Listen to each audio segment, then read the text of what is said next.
2015 में 19 नवंबर के दिन डिक्लेयर किया गवर्नमेंट ने कि that this day will be celebrated as the constitutional day.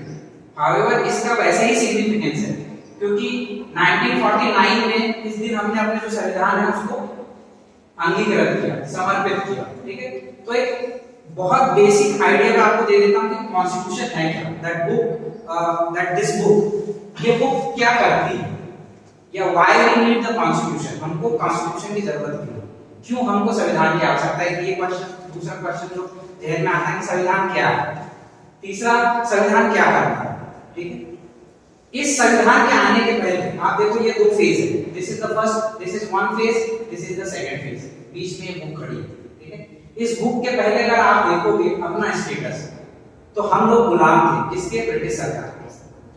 And the slave has no rights, इसीलिए वो स्लेव, हम गुलाम थे और वो क्या थे, शासक थे। बट इस पुस्तक के आने के बाद क्या हो गया, हम नागरिक बन गए और एक महाशासक की जगह गवर्नमेंट आ गई और वो गवर्नमेंट भी हमारी ही चुनी हुई है। इसका क्या मतलब है, इस बुक का सिग्निफिकेंस आप समझते हो कि ये जो बुक है कितनी सिग्निफिकेंट है कि that this book has transformed our status from slavery to citizenship. When we talk about citizenship means you have certainly have certain rights, आपके कुछ अधिकार होंगे। एक जनरल डिस्कशन है कि जैसे संविधान जो अपना जो देश है बहुत वास्ट है, बहुत सारी लैंग्वेजेस बोली जाती है, बहुत सारे कल्चर्स हैं, ठीक है, बहुत सारे रिलीजन लोग प्रैक्टिस करते हैं, उन सब को और बहुत सारे अलग अलग विचारधाराओं के लोग रहते हैं, अलग अलग तरह से अपनी जीवन यापन करते हैं। तो इंडिया का जो लैंड, जो स्ट्रक्चर है या इंडिया की जो पेरिफेरी है, कितनी वास्ट है, कितने सारे कल्चर होंगे, कितनी सारे रीजन्स होंगे, उन सब को समाहित करता है। So the each and every word of the Constitution is with an intention as having a power to change and transform your life. आपकी लाइफ को ट्रांसफॉर्म कर देंगे। It is more than your religion. What you are following your religion day to day, it is also recognized in this.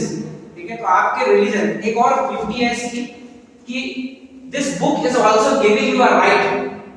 ठीक है, एक right create कर रहा है। क्या राइट क्रिएट कर रहा है कि you have a freedom of conscience.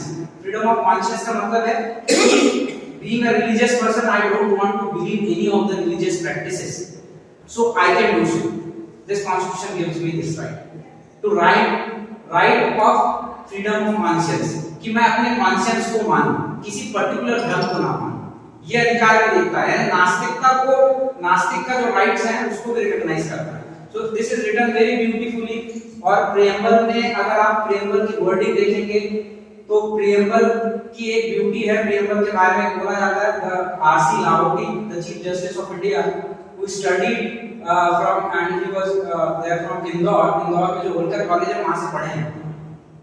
Chief justice बने, उन्होंने एक बुक लिखी है the spirit and the book, the spirit and the backbone of the Indian constitution. Preamble is the spirit and the backbone of Indian Constitution। उस book में उन्होंने ये कहा कि पूरा संविधान लिखा गया, पूरा संविधान लिखने के बाद आखिरी में, सबसे आखिरी में जो चीज बनाई गई प्रियम्बल। उस प्रियम्बल के अंदर सब कुछ है, एवरीथिंग, यानी it is drafted at last and place at the first as a cap on the head of the constitution. Constitution के हेड पे कैप के जैसे इसको लगाना है।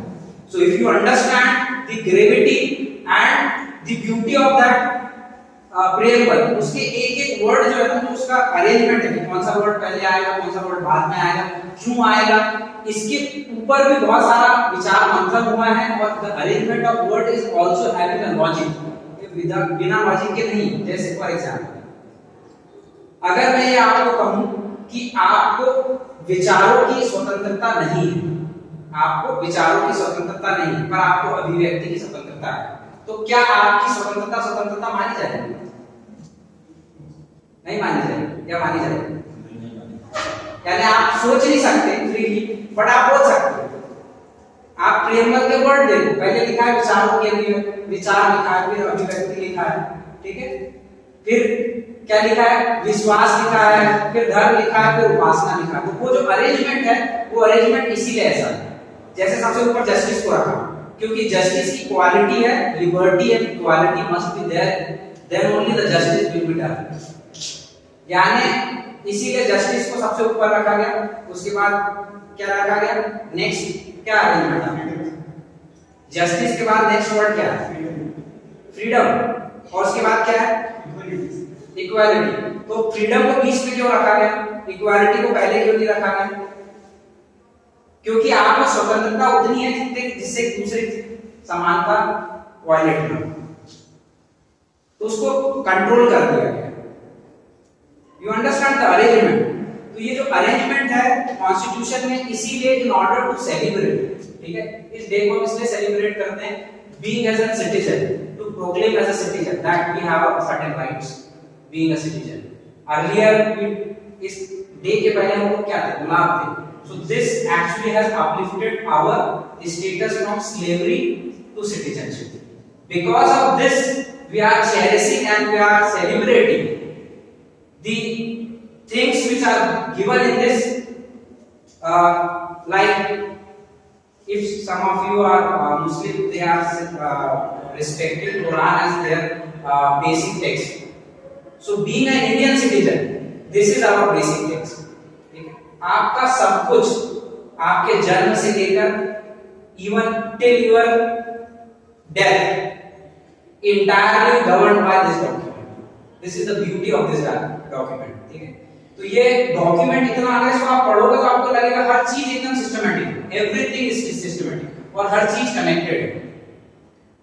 जैसे किसी देश को होने के लिए क्या जरूरत होगा? पहले जमीन में टुकड़ा होना चाहिए, निश्चित भूभाग, उसके बाद क्या होना चाहिए? उसमें कुछ लोग रहते हो, जब वो वहां लोग रहेंगे तो कुछ अधिकार की डिमांड करेंगे, तो उनका अधिकार होना चाहिए। जब अगर जो उनके अधिकार होंगे और वहां पे जो गवर्नमेंट होगी वो क्या करेगी? उन अधिकारों को या तो प्रोवाइड करेगी या उन अधिकारों को वायलेट नहीं करेगी, तो गवर्नमेंट होनी चाहिए। ऐसी इसका अरेंजमेंट है। चैप्टर फर्स्ट देखो आप क्या है? Union and it's territory, that is defining that land, वो लैंड बता रहा है कि ये जमीन है। सेकंड चैप्टर क्या है? सिटीजनशिप, कि ये लोग हैं। अब सिटीजनशिप है तो फिर क्या बोल रहा है? उसी का एक्सटेंशन है। थर्ड एंड फोर्थ पार्ट क्या बता रहा है? The rights and duty of the government and the citizens. Citizens के राइट फंडामेंटल में दे दिए, directive principle of state policy की तरह गवर्नमेंट पे रिस्ट्रिक्शन लगा दी कि जब भी आप लॉ बनाओगे ये डीपीएस के आपको इंप्लीमेंट करना है, क्योंकि तभी एक जस्टिसिएबल सोसाइटी एस्टैब्लिश हो सकती है, जो इसमें लिखा है, तो आपको देना है। उसके बाद चैप्टर 5 से लेकर चैप्टर लास्ट चैप्टर तक क्या बताया कि गवर्नमेंट कैसे फॉर्मेशन होगा, क्या लैंग्वेज होगी, एक्सेट्रा एक्सेट्रा, तमाम तरह की चीजें भी सब बताई। फिर उनको ये लगा एक जनरल क्वेश्चन आता है, देखो कॉन्स्टिट्यूशन पढ़ा था, this is a general question. आप में से या हम में से लगभग सभी लोग 1949 के बाद जन्मे, तो क्या आपने कंसेंट दी है इसमें लिखा है हम भारत के लोग, तो हम भारत के लोग में क्या whether you have given your consent to draft a constitution for yourself? एक ऑब्वियस क्वेश्चन कि अगर मैं ये बताऊं being a constitutional law teacher कि 1950 में ये हुआ और आप से गवर्न होते हैं, तो आपका एक ऑब्वियस क्वेश्चन है सर हम तो 1950 के बाद जन्मे हैं, अभी जन्मे हैं, हमसे कोई कंसेंट ली नहीं, तो केवल ये लिख देना कि भारत के लोग हमको कैसे इंक्लूड कर लिया? This is actually stand of naxalite people. Naxalite people जो है वो इसी तरह का स्टैंड लेते हैं, वो ये बोलते हैं भाई हम तो कोई मतलब नहीं, वो गवर्नमेंट को नहीं मान रहे, मतलब they are not believing in government कहां से फॉर्म हुई? यहां से, यानी इस डॉक्यूमेंट को नहीं मान रहे। और उनका ये कहना है कि हमसे कोई कंसेंट नहीं है, हम तो बाद में जान रहे हैं। क्या आंसर होगा? आपको क्या लगता है कि क्यों आप इससे गवर्न हो, या क्यों कोई कॉन्स्टिट्यूशन लॉ का टीचर आपको पढ़ाए और एक क्वेश्चन क्यों ना करे उससे कि सर ये 1950 में माना, हम तो अभी पैदा हुए, तो हमारे इसको माने, आप क्यों पढ़ा रहे हो? This is an obvious question which come across your mind, आपके दिमाग में या जहन में आएगा कि क्यों पढ़ रहे हैं। क्या लगता है, क्या आपने कंसेंट दी?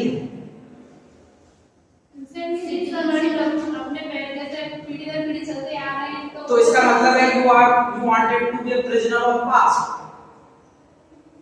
आप अतीत के कैदी हैं कि अतीत में, यानी क्या कोई प्रीवियस जनरेशन अपने आने वाली जनरेशन में ये बता सकती कि आपको ऐसे ही रहना है? भारत की भूमि कब पता लगी आपको? इस कॉन्स्टिट्यूशन से। अब वो इस कॉन्स्टिट्यूशन को ही नहीं मान रहे, so how you come conclusion कि ये भारत है, और कैसे आप बोलोगे कि भाई हम गवर्न होते हैं, we have given the consent. आप देखो इसको रिलेट करते हैं, we go to the contract law, आपने पढ़ा सकते कॉन्ट्रैक्ट लॉ, कंसेंट कितने तरीके से दी जा सकती है, एक व्यवहार से दे सकते हो आप और एक बोल के दे सकते हो। तो 1949 तक जो लोग थे उसमें उनकी एक्सप्रेस कंसेंट है और आप सभी की इम्प्लाइड कंसेंट है। By reaping the fruits of the institution which are built from this document, जितने पब्लिक हॉस्पिटल में आप में से सब में, हम सभी पब्लिक हॉस्पिटल में जन्मे या हॉस्पिटल में जन्मे, वो हॉस्पिटल कहाँ से बना था, यहाँ से बना था, गवर्नमेंट ने उसको पैसा दिया था, डॉक्टर वहाँ गवर्नमेंट के अपॉइंटेड है, आप यहाँ एजुकेशन ले रहे हो इस इंस्टीट्यूशन में, गवर्नमेंट का है। So by your conduct you have given your consent. So all the people who are born after 1949, they have given the consent tacitly by their conduct. So that's why you have to be imbibed by this constitution. Even the Nazi people, they cannot claim such.